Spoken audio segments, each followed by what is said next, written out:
This is what we call here free association. Okay. Lionel Messi. Fantastic.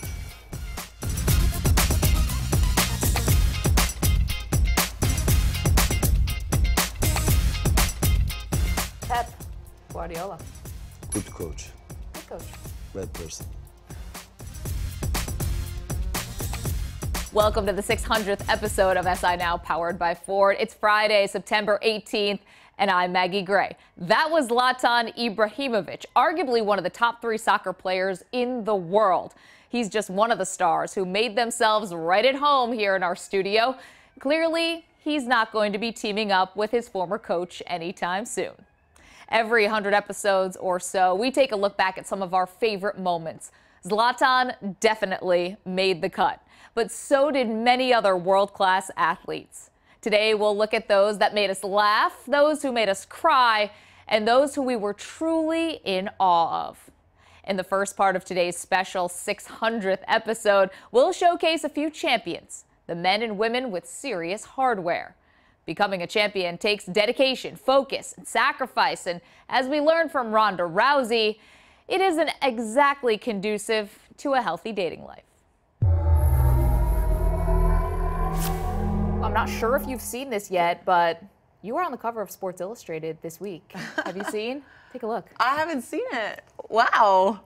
What is it like to see yourself on the cover? I don't know. I mean, are you in shock? Yeah, a little bit. I don't really know what to say exactly, except for it's an honor, I guess. I mean, I like the color scheme. Well, so the first thing I thought, I'm like, ooh, silver and black. It looks amazing. Thank you. You look fantastic. Wow, that's so cool. And just absolutely fierce. One of the things that John Wertheim, who wrote this article, wrote about you is the beginning of the piece starts off with the fact that you tried Tinder and couldn't find a man. Is it possible, Rhonda, you were at the peak of your career, that you can't find a boyfriend? No, I never actually used Tinder. We made like a fake account or something. Like a couple friends of mine were like, "Come on, Rhonda, we'll play the hot or not game." And then I actually liked saying yes or no to his chicks more than I liked playing with my thing. So I never even tried or used it really. We just made it.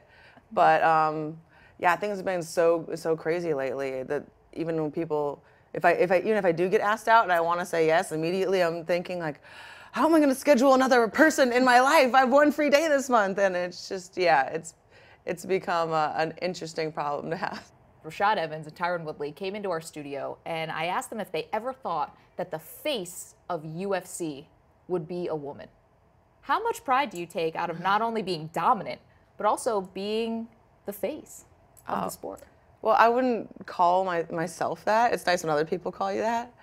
But, you know, I'm just so happy that not only were the women in the sport able to prove themselves, but to really make us an important fixture in the sport. And in the beginning, I just wanted to do well enough so that they wouldn't get rid of us and we would have a job. And it's really exceeded even my own expectations. And I'm just so happy that the people at the UFC who took a huge risk on us are really reaping the benefits of that. And I feel like other businesses and industries are going to notice how much it pays off to really invest in women. Wow, being the face of UFC seems like it could be a heavy burden as much as a blessing. That said, we sat down with 2013 Indianapolis 500 winner Tony Kanaan. He showed us that being a champion provides a personal highlight reel that you can turn on anytime you're having a bad day.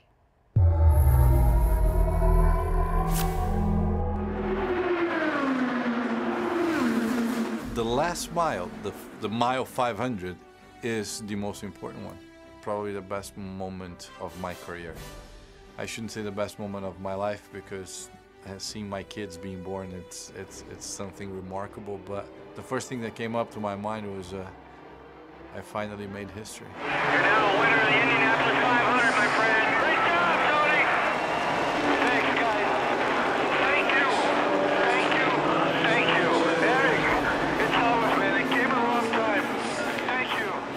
Actually, when I'm having a bad day, I always go on YouTube and type my name in Indy 500 and I watch that last lap. That makes my day so much better. or when my kid is sick that I don't know what to do, he's crying, or my wife is mad at me for something. It's always on my favorites day. I'll just go there and look that last lap.